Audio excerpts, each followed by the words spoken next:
ప్రస్తుతం betting apps వ్యవహారం మరొకసారి తీవ్రంగా చర్చనీయాంశం అవుతోంది. ముఖ్యంగా చాలామంది యువత ఈ బెట్టింగ్ యాప్స్కు అలవాటై తమ జీవితాలను పోగొట్టుకుంటున్నటువంటి నేపథ్యంలో ముఖ్యంగా తెలంగాణ పోలీసులు ఎవరైతే ఈ బెట్టింగ్ యాప్స్ను ప్రమోట్ చేస్తూ ఉంటారో వాళ్ళపైన ఎక్కువగా దృష్టి సాధించారు. ముఖ్యంగా సామాజిక వేదికల పైన ఎవరైతే అంటే సోషల్ మీడియాలో ముఖ్యంగా ఇన్ఫ్లుయెన్సర్లు కానివ్వండి, యూట్యూబర్లు కానివ్వండి, ఎవరైతే ఈ బెట్టింగ్ యాప్స్ను ప్రమోట్ చేస్తూ ఉంటారో వాళ్ళపైన ఇప్పటికే కేసులు నమోదు చేస్తున్నారు. వాళ్ళను విచారణ కూడా పిలిచేటువంటి అవకాశాలు ఉన్నాయి. ఈ నేపథ్యంలో అసలు రెండు తెలుగు రాష్ట్రాల్లో ఈ బెట్టింగ్ యాప్స్కి సంబంధించి ఎలాంటి నిషేధం ఉంది, సో నిషేధం ఉన్నప్పటికీ కూడా చాలామంది ఈ బెట్టింగ్ యాప్స్ను ఎలా ఆడగలుగుతున్నారు తెలుసుకునేటువంటి ప్రయత్నం చేద్దాం. మనతో మాట్లాడాలనుకున్నారు హైకోర్టు సీనియర్ న్యాయవాది పోతిరెడ్డి కృష్ణకాంత్ గారు. ఒకసారి మాట్లాడదాం. సార్, మనం ఈ బెట్టింగ్ యాప్స్పై నిషేధం ఉందని మనందరికీ తెలుసు. అయినా కూడా తెలుగుకు సంబంధించి చాలామంది ఇన్ఫ్లుయెన్సర్లు కానివ్వండి, యూట్యూబర్లు కానివ్వండి దాన్ని ప్రమోట్ చేస్తున్నారు. ఏంటి అంటే నిషేధం ఉన్నా కూడా వాళ్ళు మెయిన్గా ఎట్లా వాళ్ళు ప్రచారం చేయగలుగుతున్నారు? ఇది ఇప్పుడు మన తెలుగు రాష్ట్రాలు రెండిట్లోనూ ఈ బెట్టింగ్ యాప్స్ అనేవి ఇల్లీగల్ అండి. అవి కంప్లీట్లీ బ్యాన్ అయి ఉన్నాయి. బట్ అయినా కూడా ఇవి ఎలా వస్తున్నాయంటే ముఖ్యంగా మనం చూసుకుంటే మన మధ్యతరగతి వారు కానీ చాలామంది మనకున్న ప్రజలు అండ్ ముఖ్యంగా మిడిల్ క్లాస్ యూత్ కానీ స్టూడెంట్స్ వీళ్ళందరూ ఎక్కువ ఆండ్రాయిడ్ ఫోన్స్ వాడడం జరుగుతుంది. సో ఆండ్రాయిడ్ ఫోన్స్లో ఏంటంటే ప్లే స్టోర్లో ఏవైతే లీగల్ యాప్స్ ఉన్నాయో అవి పెడతారు. అట్ ద సేమ్ టైం కొన్ని వేరే యాప్స్ ఉంటాయి. లైక్ ఇప్పుడు జీపీఎస్ అనేది కేవలం గూగుల్ మ్యాప్స్ కాకుండా ఇతరత్ర రకరకాల జీపీఎస్ యాప్స్ కూడా మీకు ప్లే స్టోర్లో ఉంటాయి. సో అలాంటి వేరే జీపీఎస్ యాప్స్ని మీరు డౌన్లోడ్ చేసుకుంటే ఆ జీపీఎస్ యాప్స్ లేదా ఇతరత్ర యాప్స్ని మీరు డౌన్లోడ్ చేసుకున్నప్పుడు అందులో థర్డ్ పార్టీ ఇల్లీగల్ ఈ గేమింగ్ యాప్స్ పాపప్స్ కూడా అడ్వర్టైజ్మెంట్స్ కూడా వస్తుంటాయి. సో దాని పరంగా వీళ్ళు ఒక యాప్ని డౌన్లోడ్ చేసుకుంటే ప్లే స్టోర్లో దాంట్లో ఇల్లీగల్ యాప్స్ కూడా అడ్వర్టైజ్మెంట్స్ రావడం స్టార్ట్ అయ్యి సో దానికి వీళ్ళు ఇది క్లిక్ చేసి ఆ యాప్లో వీళ్ళు ఆ యాప్ని కూడా డౌన్లోడ్ చేసుకొని దాని తర్వాత గేమ్స్ అవన్నీ ఆడటం స్టార్ట్ చేస్తారు. ఆ విధంగా వాటికి ఎడిక్ట్ అవ్వడం స్టార్ట్ అవుతుంది. సో వీటిని నిర్వహించడానికి కానీ మన దగ్గర సరైన సిస్టమ్ లేదు. ఫస్ట్ అండ్ ఫార్మోస్ట్ ఏంటంటే శ్రవణ్ గారు మీకు ఒకటి చెప్పాలి. ఇప్పుడు ministry of IT and broadcasting, ministry of information technology and broadcasting క్లియర్గా 2024 మార్చిలో క్లియర్ గైడ్లైన్స్ ఇచ్చింది. ఏమని ఇచ్చిందంటే ఈ సోషల్ మీడియా ఇన్ఫ్లుయెన్సర్స్ కానీ ఈ సెలబ్రిటీస్ కానీ మీరందరూ ఇంటర్మీడియరీస్ అంటే ఒక అసలైన కంపెనీ ఒకటి ఉంటుంది, గేమింగ్ యాప్ కంపెనీ. వాళ్ళు ఈ పలానా వ్యక్తుల్ని ఎండోర్స్మెంట్ కోసం ఉపయోగించుకుంటున్నారు. ఈ ఎండోర్స్మెంట్ ఎవరైతే చేస్తున్నారో ఈ సోషల్ మీడియా ఇన్ఫ్లుయెన్సర్స్ కానీ లేకపోతే ఈ సెలబ్రిటీస్ కానీ వీళ్ళని ఇంటర్మీడియరీస్ అంటాం. సో కన్స్యూమర్ ప్రొటెక్షన్ యాక్ట్ 2019 ప్రకారం కానీ లేకపోతే ఆ ఇన్ఫర్మేషన్ టెక్నాలజీ యాక్ట్ 2000 ప్రకారం కానీ వీళ్ళందరినీ ఇంటర్మీడియరీస్ కింద పరిగణించబడతారు. సో ఈ ఇంటర్మీడియరీస్ వాళ్ళ నైతిక బాధ్యత ఏంటంటే ministry of IT and broadcasting క్లియర్గా గైడ్లైన్స్ ఇచ్చింది.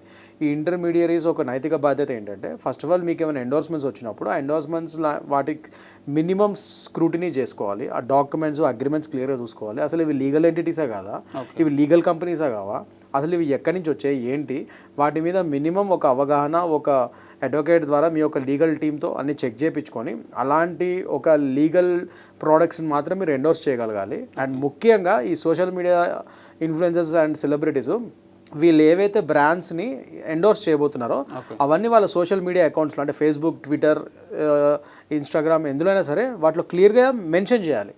వీళ్ళు ఏ బ్రాండ్స్ని ఎండోర్స్ చేస్తున్నారు, ఈ బ్రాండ్స్ వరకు మేము ఎండోర్స్ చేస్తున్నాం, మిగతా వాటికి మనకు సంబంధం లేదని చెప్పి మీరు క్లియర్గా మెన్షన్ చేయాలి. ఇవన్నీ గైడ్లైన్స్ క్లియర్గా ఉన్నాయి. కానీ ఎవరు పాటిస్తున్నారు, ఏ సెలబ్రిటీస్ పాటిస్తున్నారు, ఏ సోషల్ మీడియా ఇన్ఫ్లుయెన్సర్ పాటిస్తున్నారు, వాళ్ళు పాటించకపోతే వాళ్ళ మీద యాక్షన్ తీసుకునే వ్యవస్థ ఎక్కడుంది మన దగ్గర. సో వీటి మీద మనం దృష్టి సారించాలి first and foremost thing. So అదొకటి. అండ్ ముఖ్యంగా ఇప్పుడు ఈ కేసులో మనం చూసుకుంటే శ్రవణ్ గారు ఫస్ట్ ఆఫ్ ఆల్ సజ్జనార్ గారికి మనం అప్రిషియేట్ చేయాలి. అండ్ చాలా మంచి ఇనిషియేటివ్ తీసుకొని ఇలాంటి వాటి మీద ఇవాళ రోజు ఒక ఉక్కుపాదం మోపగలిగే పరిస్థితి తీసుకొచ్చారు.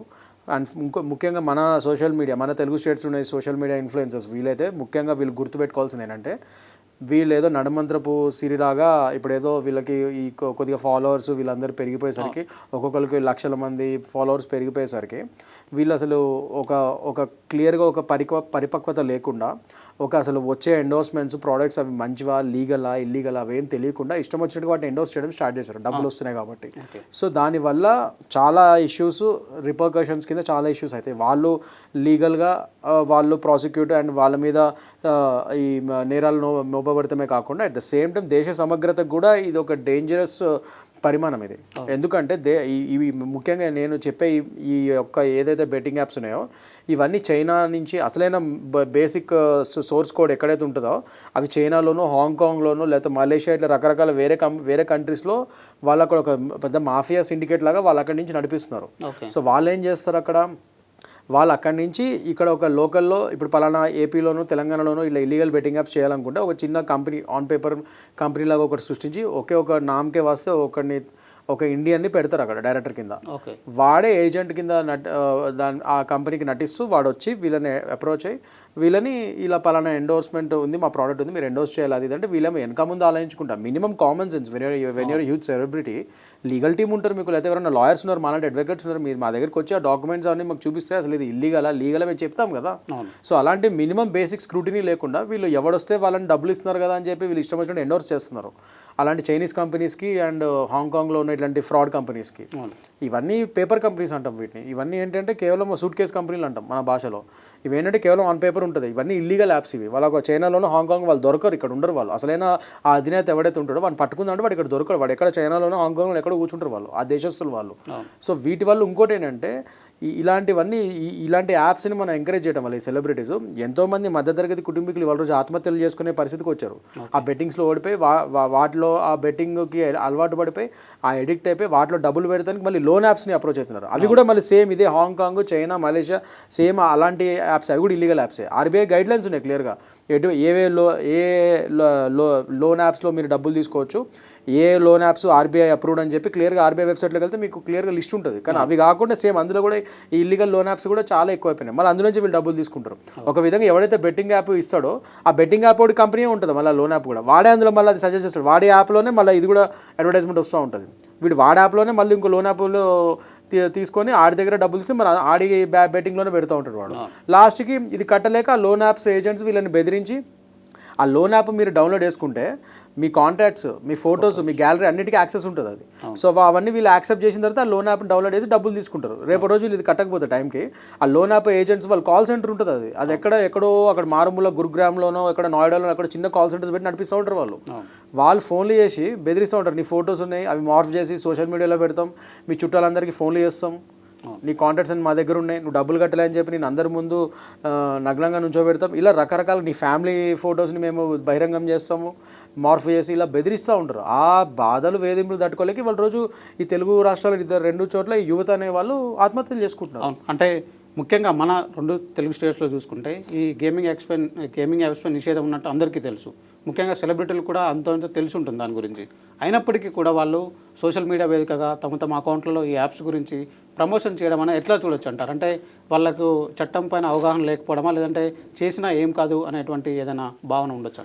ఎగ్జాక్ట్లీ, మంచి క్వశ్చన్ అడిగారు. ఇప్పుడు నేను చెప్పేది అదే. ఇప్పుడు తెలుగు రాష్ట్రాలు రెండిట్లోనూ అది బ్యాన్ అయినప్పుడు బెట్టింగ్ యాప్స్ అనేవి అసలు ఇల్లీగల్ కాదు ఇక్కడ. అలాంటప్పుడు ఈ బేసిక్ ఇన్ఫర్మేషన్ తెలియకుండా ఎలా ఉంటుంది వీళ్ళకి? Ignorance of law is not an excuse. నాకు లా తెలియదు అంటాం అనేది ఎక్స్క్యూజ్ కాదు, అది నీ తప్పది. ఖచ్చితంగా నీ మీద కేసులు పెడతాము, నిన్ను ప్రాసిక్యూట్ చేయాల్సిందే.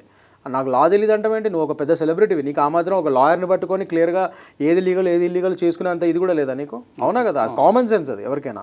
మామూలు పౌరులు ఇవాళ రేపు ఏమైనా చిన్నదేమైనా కొనుక్కోవాలన్నా ఏదైనా అందరూ ఎక్స్పర్ట్ రివ్యూస్ని లేకపోతే లీగల్గా సలహాలు తీసుకుంటారు. నువ్వు అంత పెద్ద సెలబ్రిటీ, నువ్వు లీగల్ రివ్యూస్ లీగల్ సజెషన్స్ తీసుకోకుండా ఇవన్నిట్లో ఎంటర్ అవుతావా? ఇలాంటివన్నీ నీకు అన్ని తెలిసే నువ్వు చేసావు ఒక విధంగా. అయినా తెలియకపోవడం అనేది, లా తెలియకపోవడం అనేది ఎక్స్క్యూజ్ కాదు. సో ఖచ్చితంగా you will be prosecuted for that. And for that ముఖ్యంగా ఏంటంటే నేను చెప్పినట్టు ministry of IT and broadcasting already clear guide lines ఇచ్చింది. వీటిని ఉల్లంఘిస్తే ఇలాంటి సెలబ్రిటీస్, ఈ మీడియరీస్ అంటాం వీళ్ళని, ఇంటర్మీడియరీస్ లాంటి ఈ సెలబ్రిటీస్ ఎవరైతే ఈ గేమింగ్ యాప్స్ని ప్రమోట్ చేస్తున్నారో వీళ్ళు ఈ గైడ్లైన్స్ని ఫాలో కాకుండా ఉల్లంఘిస్తే వాళ్ళ మీద section 79 of IT act 2000 attract అవుతుంది.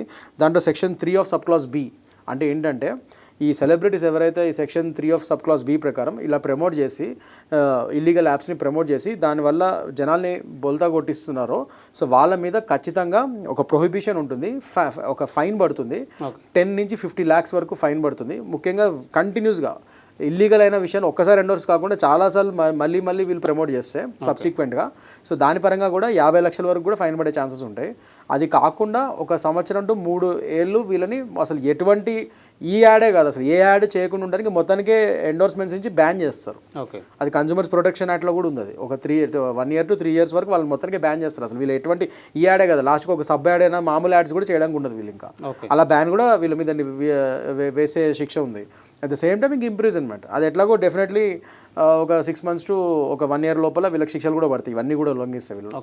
సో అదొకటి ఉంటుంది. అట్ ద సేమ్ టైం ఇది మనకి ఇది కన్జ్యూమర్ ప్రొటెక్షన్ యాక్ట్ ప్రకారం సెక్షన్ 2 ఆఫ్ సబ్ క్లాస్ 28 అది కూడా ఉంది. సో దాంట్లో కూడా సేమ్ సిమిలర్ థింగ్ 10 లక్షల నుంచి 50 లక్షలు వీళ్ళకి ఫైన్ వేస్తారు, ఇవన్నీ కూడా ఉంటుంది. సో ఇక్కడ కన్జ్యూమర్స్ ప్రొటెక్షన్ యాక్ట్ అమల్లో వస్తుంది వీళ్ళ మీద, ఐటీ యాక్ట్ సెక్షన్ 79 వస్తుంది. అట్ ద సేమ్ టైం ఇవాళ రోజు శ్రవణ్ గారు మనం ఇవాళ రోజు చూసుకుంటే ఇప్పుడు వీళ్ళ మీద క్రిమినల్ ఛార్జెస్ కూడా వస్తున్నాయి. క్రిమినల్ ఛార్జెస్ ఇప్పుడు ఏమేమి పెట్టారు వీళ్ళ మీద ఇవాళ రోజు ఈ సో కాల్డ్ సెలబ్రిటీస్ మీద, ఇది Telangana gaming act, so section 3A and 4 పెట్టారు వీళ్ళ మీద. దాని తర్వాత మళ్ళీ ఇప్పుడు లేటెస్ట్గా ఒకప్పుడు 420 అని పెట్టేటోళ్ళు మన ఐపీసీ ఉన్నప్పుడు, ఇప్పుడు 318 అయింది. సో BNS 318 పెట్టారు, చీటింగ్. ఎందుకంటే చీటింగే కదా, వీళ్ళని నమ్ముకున్న ఫాలోవర్స్ని వీళ్ళు ఇల్లీగల్ యాప్స్కి ఇది చేసి బొల్తా కొట్టించి వాళ్ళతో ఈ యాప్స్ డౌన్లోడ్ చేయించి వాళ్ళ డబ్బులంతా హరింపజేసి లాస్ట్కి వాళ్ళని ఆత్మహత్యలు చేసుకునే విధంగా చేస్తున్నారు. సో ఇది ఖచ్చితంగా చీటింగ్ అయ్యేది. సో చీటింగ్ అట్రాక్ట్ అవుతుంది. సో క్రిమినల్ పరంగా 318 ఆఫ్ సబ్ క్లాస్ 2 కూడా అట్రాక్ట్ అవుతుంది ఇక్కడ. అట్ ద సేమ్ టైం ఇంకా ఐటీ యాక్ట్ 66D అది కూడా సిమిలర్లీ ఐటీలో కూడా చీటింగ్ని డిఫైన్ చేయబడింది 66Dలో. సో ఆ ఐటీ యాక్ట్ 66D కూడా ఇక్కడ అమల్లోకి వస్తుంది. అండ్ నేను చెప్పినట్టు ఐటీ యాక్ట్ 79 వస్తుంది, సెక్షన్ 79, మళ్ళీ కన్జ్యూమర్స్ ప్రొటెక్షన్ యాక్ట్ వస్తుంది. ఇన్ని సెక్షన్స్ వేయచ్చు వీళ్ళ మీద, ఇంత పెద్ద హెవీగా వీళ్ళని ప్రాసిక్యూట్ చేయొచ్చు. మరి ఇంత పెనాల్టీస్ ఉన్నప్పుడు, ఇన్ని శిక్షలు ఉన్నప్పుడు ఇందులో మళ్ళీ ఒక్కొక్కరికి 3 ఏళ్ల వరకు జైలు శిక్ష కూడా పడే ఛాన్సెస్ ఉంటుంది ఈ ప్రూవ్ అయితే, based on the severity. So plus ఇది చీటింగ్ అయితే 7 ఏళ్ల శిక్ష వరకు కూడా పడుతుంది. మరి ఇన్ని sections, criminal sections, IT act sections, consumer protection act sections ఇన్ని పడుతున్నప్పుడు వీళ్ళు ఎంత జాగ్రత్తగా ఉండాలి. వీళ్ళకి తెలియదు, నాకు తెలియక చేస్తామని అంటే నువ్వు తప్పులని చేసేసి ఇప్పుడు లాస్ట్లో ఒక చిన్న వీడియో బయటలో వదిలి నాకు తెలియక చేసామండి ఇప్పటి నుంచి మీరు చేయకండి అంటే వదిలిపోదా? మీ వల్ల ప్రాణాలు పోయిన వాళ్ళ పరిస్థితి ఏంటి? So ignorance of law is not as excuse and definitely you have to be prosecuted for that, దానిలో డౌటే లేదు అందులో. అండ్ ఈ సెంట్రల్ లాస్ అన్ని క్లియర్గా డిఫైన్ చేస్తున్నాయి, అయినా కూడా ఈ వీటిని కరెక్ట్గా అమలుపరిచే వ్యవస్థ లేదు. అంటే పోలీస్ వారు కానీ మన సైబర్ క్రైమ్ బ్యూరో కానీ ఎక్కడో ఇవన్నిటిని ఇలాంటి సెలబ్రిటీస్ ఇలాంటి తప్పులు చేస్తున్నప్పుడు వాళ్ళ మీద ఒక రెగ్యులేటరీ యాక్ట్ కానీ ఒక వచ్చిన గైడ్ లైన్స్ని కరెక్ట్గా అమలు జరిపే ఒక వ్యవస్థ మాత్రం సరిగ్గా లేదు. ఎందుకంటే సెంట్రల్ గవర్నమెంట్ ఆల్రెడీ మనకి లాస్ట్ ఇయరే క్లియర్ గైడ్ లైన్స్ ఇచ్చేసింది మార్చ్ 2024లో. అయినా కూడా మరి ఇదే పెద్ద పెద్ద సెలబ్రిటీస్, చిన్న సెలబ్రిటీస్, సోషల్ మీడియా ఇన్ఫ్లుయెన్సర్స్ వీళ్ళందరూ మరి ఎందుకు ఫెయిల్ అవుతున్నారు? అవన్నీ ఎందుకు వాళ్ళు అవలంబించట్లేదు? ఆ గైడ్ లైన్స్ ఎందుకు ఫాలో అవ్వట్లేదు? మరి వాళ్ళు ఫాలో అవునప్పుడు వాళ్ళని ఫాలో చేసే విధంగా వ్యవస్థ కూడా ఉండాలి కదా. మరి స్టేట్ అండ్ సెంట్రల్ గవర్నమెంట్ అక్కడ కూడా కొద్దిగా ఫెయిల్ అవుతున్నారు. అంటే చూసుకోవాలి. కొన్ని స్టేట్స్లో అంటే మన తెలుగు రాష్ట్రాలు కాకుండా చాలా స్టేట్స్లో వీటిని అలో చేస్తూ ఉన్నారు, అంటే అఫీషియల్గానే ఆడడం జరుగుతుంది. సో మన దగ్గర బంద్ ఉంది. సో ఈ నేపథ్యంలో సో రాష్ట్రాలు కాకుండా కేంద్ర ప్రభుత్వం ఎట్లా వ్యవహరిస్తే బాగుంటుంది? అంటే దేశం మొత్తం కూడా దృష్టిలో పెట్టుకొని ఒకటే చట్టం ఉంటే బాగుంటుందా, ఎట్లా ఉంటుంది? అంటే జనరల్ ఇప్పుడు ఏంటంటే శ్రవణ్ గారు, ఇట్స్ అ గుడ్ క్వశ్చన్. ఇప్పుడు ఫెడరల్ యాక్ట్ కింద మన దేశం లేదు, మన constitution is a fluidic constitution. అంటే మనం కేవలం సెంట్రల్ పరంగానే ఒక కేంద్రీకరించిన కంప్లీట్ పవర్స్ అని సెంట్రల్ గవర్నమెంట్కి ఉన్న కాన్స్టిట్యూషన్ కాదు మనది ఒక ఫ్లూయిడిక్ స్టేట్ కాన్స్టిట్యూషన్. అంటే సెంట్రల్ గవర్నమెంట్ పరంగా దానికి ఉండే ఎలిమెంట్స్, పవర్స్ దానికి ఉంటాయి. అంటే డిఫెన్స్, దేశ సమగ్రత, దేశ సెక్యూరిటీ పరంగా ఆ విధంగా ఉండే పవర్స్ ఉంటాయి, అది ఓవరాల్గా. బట్ స్టేట్కి దానికి స్టేట్కి ఉండే పవర్స్ దానికి ఉంటాయి. సో ప్రతిదీ మనం సెంట్రల్ యాక్ట్ కింద చేసి దాన్ని రెగ్యులేట్ చేస్తే మళ్ళీ స్టేట్కి ఉండే పవర్స్ మనం హరింపజేసిన వాళ్ళం అయితే that will be again violation of constitution. So దానికి అందుకోసమే ఇది స్టేట్ పరంగానే యాక్ట్స్ ఉన్నాయి, వీటిని మళ్ళీ సెంట్రల్ యాక్ట్ కింద పెట్టే విధంగా ఇంకా చేయలేదు. బట్ ఒకవేళ నిజంగా ఇది కానీ ఇక్కడ మీరు చెప్పే ఒక పాయింట్ ప్రకారం ఇక్కడ మరి దేశ సమగ్రతకి, సెక్యూరిటీకి కూడా ప్రాబ్లం వచ్చే ఛాన్స్ ఉంది. ఎందుకంటే ఇందాక చెప్పినట్టు ఈ చైనీస్ యాప్స్ కానీ, ఈ Chinese and Hong Kong and Malaysia నుంచి వీళ్ళు నడిపిస్తున్నారు. మనీ లాండరింగ్ అవుతుంది క్లియర్గా. ఈ కంపల్సరీ ఎన్ఫోర్స్మెంట్ డైరెక్టరేట్ ఈడీ కూడా ఇందులో ఎంటర్ అయ్యి అసలు ఈ మనీ లాండరింగ్, ఈ సెలబ్రిటీస్కి అసలు వైట్ మనీ వచ్చిందా, బ్లాక్ మనీ వచ్చిందా, వాటి మీద కూడా కరెక్ట్ దర్యాప్తు చేయాలి. అండ్ ఆ మనీ లాండరింగ్ ఎట్లా అయింది ఏంటి, ఆ మనీ ట్రైల్ని కూడా ఎస్టాబ్లిష్ చేయాల్సిన అవసరం ఉంది ఇక్కడ ఈడీ కూడా. అండ్ అది చాలా జనరల్ టఫ్ అది. బట్ అది ఎస్టాబ్లిష్ చేసినా చేయకపోయినా మనీ లాండరింగ్ అయ్యి, ముఖ్యంగా మనకు తెలిసిన ఇన్ఫర్మేషన్ ప్రకారం మనీ లాండరింగ్ అయ్యి అట్ ద సేమ్ టైం ఆ మనీని మళ్ళీ యాంటీ సోషల్ ఎలిమెంట్స్ అంటే టెర్రరిస్ట్ యాక్టివిటీస్ కూడా, ఈ బెట్టింగ్ యాప్స్ ద్వారా వచ్చే డబ్బుల్ని టెర్రరిస్ట్ యాక్టివిటీస్ కూడా యూజ్ చేస్తున్నారని కూడా ఇన్ఫర్మేషన్ ఉంది ఇంటెలిజెన్స్ బ్యూరో దగ్గర. మరి దాని ప్రకారంగా ఈ యాప్స్ని కంప్లీట్గా బ్యాన్ చేయాలి. కానీ ఇక్కడ ప్రాబ్లం ఏమొస్తుందంటే శ్రవణ్ గారు, మీరు ఇప్పుడు ఈ పలానా ఒక ఆల్గరిథం ఉంది, ఒక పలానా ఒక బెట్టింగ్ యాప్ ఉంది ఇల్లీగల్ది, దాన్ని మీరు కనుగొని దాన్ని బ్యాన్ చేస్తారు. బ్యాన్ చేసిన వెంటనే వాడే వితిన్ ఫ్రాక్షన్ ఆఫ్ సెకండ్స్లో, వితిన్ 5 minutesలో కొత్త ఆల్గరిథంని క్రియేట్ చేసి మళ్ళీ వేరే వాడే ఇంకో కంపెనీ పేరు మీద వెంటనే రిలీజ్ చేస్తున్నాడు మార్కెట్లో. సో అది ఒకటి బ్యాన్ చేస్తూ ఇంకోటి వస్తుంది, అలా పుట్టగొడుగులుగా అన్ని పుట్టుకుంటూ వస్తుంటే ఎన్నింటిని మీరు బ్యాన్ చేసుకుంటూ కూర్చుంటారు. సో దీనికి రూట్ కాజ్ మీద మీరు అటాక్ చేయాలి. కేవలం ఇట్లా బ్యాన్ చేసుకుంటూ ఈ సెలబ్రిటీస్ని వరకే మనం పరిమితం అవ్వకూడదు. ఎందుకంటే సెలబ్రిటీస్ అనేది ఈ క్రైమ్ సిండికేట్లో ఒక ఫస్ట్ చాప్టర్ మాత్రమే. అంటే వాళ్ళని అనుకరించి ఆడే వాళ్ళు ఉంటారు కదా, చాలా వాళ్ళని అనుకరించి ఆడే వాళ్ళు ఉంటారు. సెలబ్రిటీస్ వరకు మీరు నిరోధిస్తే ఈ రీచ్ తగ్గుద్ది, ఈ జనాలు వాళ్ళ ఫాలోవర్స్ అయ్యే అయ్యే రీచ్ వాళ్ళ మీద ఇన్ఫ్లుయెన్స్ అయ్యే రీచ్ తగ్గుద్ది, కరెక్టే.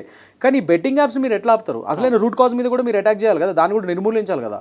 అది నిర్మూలించాలంటే శ్రవణ్ గారు, మన సెంట్రల్ గవర్నమెంట్ కానీ స్టేట్ గవర్నమెంట్ కానీ ఈ సైబర్ సెక్యూరిటీ ఫర్మ్స్, అంటే సైబర్ సెక్యూరిటీ మీద, ఇది సైబర్ సెక్యూరిటీకి సంబంధించినది ఇదంతా సైబర్ సెక్యూరిటీ ఒక ఆన్లైన్ యాప్స్ కదా. సో సైబర్ సెక్యూరిటీకి సంబంధించింది కాబట్టి సైబర్ సెక్యూరిటీ ఫర్మ్స్ ఏవైతే కంపెనీలు ఉన్నాయో, ప్రైవేట్ కంపెనీలు, వాటిని హైర్ చేసుకొని వాటి మీద కొద్ది ఇన్వెస్ట్మెంట్స్ పెట్టి అలాంటి కంపెనీస్తో వీళ్ళు ఇంటిగ్రేట్ అయ్యి డెలిగేట్ అయ్యి వాళ్ళ యొక్క సేవలను కూడా వీళ్ళు తీసుకోవాలి. ఎందుకంటే ఉట్టి సైబర్ క్రైమ్ బ్యూరో వాళ్ళ ఒక్క దీని మీదనే ఇంత పెద్ద క్రైమ్ సిండికేట్ని వీళ్ళు నిర్మూలిస్తారనేది కష్టం. సో సైబర్ క్రైమ్ బ్యూరోతో పాటు వీళ్ళు ప్రైవేట్ వ్యక్తులు, అంటే ప్రైవేట్ కంపెనీస్, ఇలా సైబర్ సెక్యూరిటీ ఫర్మ్స్ వాళ్ళ హెల్ప్ కూడా తీసుకొని, అందులో ఎథికల్ హ్యాకర్స్ అని ఉంటారు. ఎథికల్ హ్యాకర్స్ అంటే ఇలా సాఫ్ట్వేర్ ఎంప్లాయీస్, ఎవరైతే సాఫ్ట్వేర్ ఇంజనీర్స్ ఎథికల్ హ్యాకర్స్ ఉంటారో వాళ్ళు ఇలాంటి సైబర్ సెక్యూరిటీని వాటిని పటిష్టంగా ఉంచే విధంగా ప్రతి ఇలాంటి ఫ్రాడ్ అండ్ ఇల్లీగల్ యాప్స్ని వాళ్ళు మన సెక్యూరిటీ సిస్టంలోకి రాకుండా వాళ్ళు హ్యాక్ చేయగలుగుతారు. సో సైబర్ సెక్యూరిటీ పరంగా కూడా మనం పటిష్టం అవ్వాల్సిన అవసరం ఉంది. దానికి చర్యలు ఎవరు తీసుకోవాలి? Both central and state governments ఇండివిజువల్గా వాళ్ళు తీసుకోవాలి. సో వాళ్ళు ఫండ్స్, ఈ మినిస్ట్రీస్ ఎవరైతే ఉన్నారో, ఈ ఐటీ మినిస్ట్రీ కానీ వీళ్ళందరూ కానీ, సో ఇలాంటి వాటికి కూడా, అండ్ ముఖ్యంగా మన central government and state government, so cyber crime బ్యూరోకి డిపార్ట్మెంట్తో పాటు అందులో ఎక్స్ట్రా ఫండ్స్ ఇచ్చి ఇలాంటి సైబర్ సెక్యూరిటీ ఫర్మ్స్ మీద కూడా వాళ్ళు ఇన్వెస్ట్మెంట్ చేయగలిగితే, దీన్ని రూట్ కాజ్ వెళ్ళి మనం సైబర్ సెక్యూరిటీని పటిష్టంగా చేయగలుగుతాం. ఇలాంటి యాప్స్ని త్రుటిలోనే మనం బ్యాన్ చేయగలుగుతాం. ఎన్ని పుట్టుకొచ్చినా కూడా మాట్లాడుకుంటే ఇన్ఫ్లుయెన్సర్స్ దీన్ని ప్రమోట్ చేసినారని మనం మాట్లాడుకుంటూ ఉన్నాం కాబట్టి, సో అంటే దీన్ని ఆడడం కూడా తప్పే. ఇన్ఫ్లుయెన్సర్ చెప్పడం ఎంత తప్పనో ఆడడం కూడా తప్పే. నిజంగా ఆడడాన్ని అరికట్టేటువంటి వ్యవస్థ మన దగ్గర ఉందా? దాని ప్రకారం చట్టం చూస్తే అసలు అందరికీ శిక్ష చేయడం సాధ్యమే అంటారు? నేను అదే చెప్తున్నాను శ్రవణ్ గారు. ఇప్పుడు ఇందులో ఈ క్రిమినల్ సెక్షన్స్ బెటర్, వీళ్ళు 318(2) BNS ఇవన్నీ, కానీ ఇవి సెక్షన్స్ పెడతాం వరకు ఓకే. కానీ రేపటి రోజు అది క్లియర్గా వీళ్ళని డైరెక్ట్గా వీళ్ళని కనెక్ట్ చేస్తూ వీళ్ళ నిజంగా పక్కాగా వీళ్ళ వల్ల నిజంగానే వాళ్ళు చీటింగ్కి గురయ్యారన్న విషయాన్ని మనం ఎస్టాబ్లిష్ చేయగలగాలి కోర్టులో. అప్పుడే ఈ కేసులు నిలుస్తాయి. ఇది ఎంతవరకు నిలుస్తాయి అనేది డౌటే. కేవలం ఇప్పుడు సెక్షన్స్ పెట్టాము, కాకపోతే the process it self is a punishment అన్నట్టు. ఈ సెక్షన్స్ పెట్టి FIR ఛార్జ్ షీట్ ఫైల్ చేస్తే వాళ్ళు కోర్టుల చుట్టూ, పోలీస్ స్టేషన్ చుట్టూ తిరగాలి. సో అదొక పనిష్మెంట్ లాగానే వాళ్ళకు కూడా. సో దానివల్లనే వాళ్ళకి కొద్దిగా బుద్ధి వచ్చి వాళ్ళు ఉంటారేమో అని అనుకోవాలి మనం. కానీ ఎంతవరకు కోర్టులలో ఈ క్రిమినల్ సెక్షన్స్ ఎంతవరకు కోర్టులో నిలుస్తాయనేది చూడాలి. ఎందుకంటే ఈ సెక్షన్స్ పరంగా వాటిని అక్కడ క్రిమినల్ సెక్షన్స్ పరంగా ఇప్పుడు ఏదైతే ఈ Telangana gaming act section 3(3)A ఇవన్నీ పెట్టారో, దానికి వాళ్ళు ఏంటంటే వాళ్ళు పర్పస్ఫుల్లీ ఒక ప్లాట్ఫామ్ క్రియేట్ చేయాలి. ఆ ప్లాట్ఫామ్ని వీళ్ళు కూడా వాళ్ళు కండక్ట్ చేయాలి గేమ్స్ అన్నట్టుగా ఉంటుంది. సో వీళ్ళు డైరెక్ట్గా కండక్ట్ చేయట్లేదు కదా, మరి అది ప్రూవ్ చేయడం కష్టమవుతుంది రేపటి రోజు కోర్టులో. అందుకని కానీ వీళ్ళ మీద ప్రూవ్ అయ్యే సెక్షన్స్ ఏవి పెట్టచ్చు? నేను చెప్పినట్టు ఇందాక సెక్షన్ 79 ఆఫ్ IT యాక్ట్ క్లియర్గా ప్రూవ్ అవుతుంది, దీనికి వర్తిస్తుంది. Okay, section 3 of sub class B అది ఇందులో ఖచ్చితంగా వీళ్ళకి వర్తిస్తుంది. At the same time consumers protection act నేను చెప్పినట్టు 2019 అది కూడా ఖచ్చితంగా దీనికి వర్తిస్తుంది. సో అది ప్రాబ్లం ఉండదు, ఎందుకంటే అందులో section 2 of sub class 28 consumers protection act అది క్లియర్గా ఇందులో వర్తిస్తుంది. సో ఇలాంటి సెక్షన్స్ పెడితే వీళ్ళ మీద కేసులు నిలిచే ఛాన్సెస్ ఉంటాయి. హెవీ ఫైన్స్ పడతాయి, 50 లక్షల వరకు కూడా ఫైన్స్ పడతాయి వీళ్ళ మీద. సో అలాంటి సెక్షన్స్ ప్లస్ వీళ్ళని ఎండోర్స్మెంట్స్ చేయకుండా ఫ్యూచర్లో ఒక 2 ఏళ్ళు 3 ఏళ్ళు సంవత్సరం బ్యాన్ కూడా చేయొచ్చు వీళ్ళని. ఇలాంటివి చేసినా కూడా వీళ్ళ నుంచి సగం ప్రాబ్లం పోయినట్టే కదా. ఇలాంటి సెక్షన్స్ పెడితే ఖచ్చితంగా అవి కోర్టులలో కూడా నిలుస్తాయి అండ్ కరెక్ట్ శిక్ష అండ్ కరెక్ట్ న్యాయం జరుగుతుంది. సో జనరల్గా ఎప్పుడైనా సైబర్ క్రైమ్ జరిగినప్పుడు ఫస్ట్ 1 అవర్లోనే మాకు కంప్లైంట్ చేయండి, ఆ ట్రాన్సాక్షన్ కాకుండా ఆపేయగలుగుతామని సైబర్ క్రైమ్ పోలీసులు చెప్తూ ఉంటారు. సో నిజంగా అంటే అలాంటి అనుమానాస్పద అకౌంట్స్ ఉన్నప్పుడు, సో ఇప్పుడు గేమ్స్ ఆడాలంటే కూడా డబ్బులు యాడ్ చేసుకోవాలి అకౌంట్లో. సో దీన్ని ఇక్కడ కూడా అరికట్టేటువంటి అవకాశం ఉంటుంది. జనరల్లీ ఎనీ సైబర్ క్రైమ్ మీ డబ్బులు ఎప్పుడైతే పోతాయో within 1 or 2 hours, couple of అవర్స్లోనే మీరు ఇమీడియట్గా సైబర్ క్రైమ్ బ్రాంచ్కి కంప్లైంట్ చేస్తే మీ డబ్బుల్ని రికవర్ చేసే ఛాన్సెస్ ఎక్కువ ఉంటాయి అక్కడ. బట్ అది లేట్ అవుతున్న కొద్దీ మీరు కంప్లైంట్ లేట్ అవుతున్న కొద్దీ ఆ ఛాన్సెస్ చాలా తగ్గిపోతే అండ్ మీ మనీ రికవర్ అనేది చాలా కష్టమవుతుంది. దట్ ఈస్ దేర్, నేను కాదన్నా. కానీ ఇక్కడ ప్రాబ్లం ఏంటంటే శ్రవణ్ గారు, ఉట్టి సైబర్ క్రైమ్ బ్యూరోకి మీరు కంప్లైంట్ ఇచ్చి మీరు అసలు ఆడడం ఎందుకు, మళ్ళీ కష్టాలు పడతాం ఎందుకు, మళ్ళీ కంప్లైంట్ ఇచ్చి మీరు చుట్టూ తిరగడం ఎందుకు, ఇవన్నీ ఎందుకు? First of all you should be aware, అసలు ఇలాంటివి ఇల్లీగల్, మనం ఆడకూడదన్న బుద్ధి మనలో ఉండాలి. అలాంటప్పుడు ఏమైనా చేయగలుగుతాం. అందుకని నేను ఏమంటానంటే ప్రభుత్వాన్ని కూడా నేను కోరేది ఏంటంటే మీ ద్వారా ఈ అవేర్నెస్ ప్రోగ్రామ్స్ కూడా పెట్టాలి.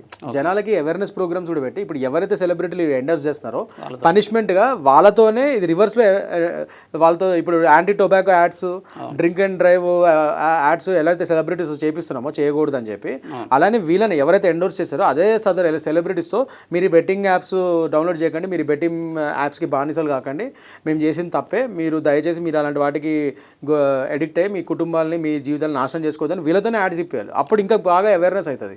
సో అలాంటివి ఏమైనా చర్యలు ఈ ప్రభుత్వాలు తీసుకోవాలి. నేను మీ ద్వారా అది కూడా కోరుతున్నాయి వాళ్ళ రోజు. సో ఇలాంటివి జరిగితే ఏమైనా అయితే కానీ అది at the end of the day ఇక్కడ 3 జరగాలి శ్రవణ్ గారు.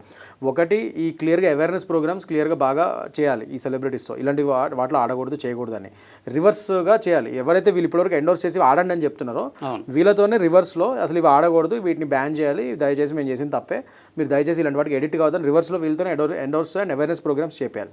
సెకండ్, నేను చెప్పినట్టు సైబర్ సెక్యూరిటీ ఫర్మ్స్ని హైర్ చేసుకొని, ప్రైవేట్ ఫర్మ్స్ కంపెనీస్ని హైర్ చేసుకొని వాళ్ళ యొక్క సేవలను కూడా ఈ గవర్నమెంట్ తీసుకొని మన సైబర్ సెక్యూరిటీని ఇంకా పటిష్టంగా చేస్తూ ఇలాంటి ఇల్లీగల్ అండ్ ఫ్రాడ్ యాప్స్ని మన నెట్లోకి మన దీంట్లోకి ఇంటర్నెట్లోకి రాకుండా వీళ్ళు కాపాడగలగాలి. సో దానికి సైబర్ సెక్యూరిటీ ఫర్మ్స్ని హైర్ చేసుకోవాలి, ఎథికల్ హ్యాకర్స్ ఒక హెల్ప్ కూడా తీసుకోవాలి. దే హ్యావ్ టు అట్లాంటి వాటికి ఇంకెక్కువ ఫండ్స్ని వీళ్ళు ఇది చేయాలి, ఫెసిలిటేట్ చేయాలి, ఎక్కువ ఫండ్స్ ఇవ్వాలి అలాంటి వాటికి కూడా అంటారు. నేను సైబర్ క్రైమ్ బ్యూరోకి కేవలం కొన్ని ఫండ్స్ ఇచ్చి మీరు అన్ని అరిగట్టండి వాళ్ళు కూడా చేయలేరు కదా, వాళ్ళకి ఇంకా ఎక్కువ ఫండ్స్ ఇచ్చి ఇలాంటి ప్రైవేట్ కంపెనీస్ కూడా మీరు హైర్ చేసుకొని మీ యొక్క టెక్నాలజీ మీ యొక్క ఎక్స్పర్టీస్ సరిపోకపోతే బయట వ్యక్తులు ప్రైవేట్ వ్యక్తులది కూడా మీరు తీసుకొని సహాయం మీరు చేయండి అనేది నా ఉద్దేశం. అలాంటివి చేసుకుంటూ అట్ ద సేమ్ టైం ముఖ్యంగా ఈ సెలబ్రిటీస్ మీద ఏదైతే ఈ నిరోధక చట్టాలు యాజ్ ఐ టోల్డ్ యూ ఈ ministry of IT and broadcasting ఏవైతే గైడ్లైన్స్ ఉన్నాయో అవి కరెక్ట్గా ఖచ్చితంగా ప్రతి సెలబ్రిటీ అవి ఆచరణలో పెట్టాలన్న ఒక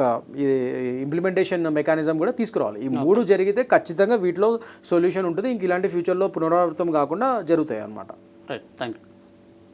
సో ఇది ఓవరాల్గా చూసుకున్నట్లయితే ప్రస్తుతం ఎవరైతే సెలబ్రిటీస్ పైన కేసులు పెట్టారో సో ఆ పెట్టినటువంటి సెక్షన్స్ ప్రకారం చూసుకున్నట్లయితే 3 ఏళ్ల నుంచి 7 ఏళ్ళు కూడా శిక్ష పడేటువంటి అవకాశం ఉంది. కానీ ఈ కేసులన్నీ కూడా ప్రూవ్ అయ్యి సో ఎండింగ్కి వచ్చే వరకు అప్పటి వరకు ఈ కేసులు కూడా నిలుస్తాయా లేదా అనేటువంటి అనుమానాన్ని కూడా కృష్ణకాంత్ గారు అయితే వ్యక్తం చేస్తున్నారు. ఇక ఇలాంటి ఏదైతే బెట్టింగ్ యాప్స్ లాంటి భూతాన్ని అరికట్టాలంటే మాత్రం దేశవ్యాప్తంగా కూడా ఒక పటిష్టమైనటువంటి వ్యవస్థను తీసుకురావాలి, అప్పుడే దీన్ని నిర్మూలించడం సాధ్యమవుతుందనేటువంటి అభిప్రాయాన్ని కృష్ణకాంత్ గారు అయితే చెప్తున్నారు.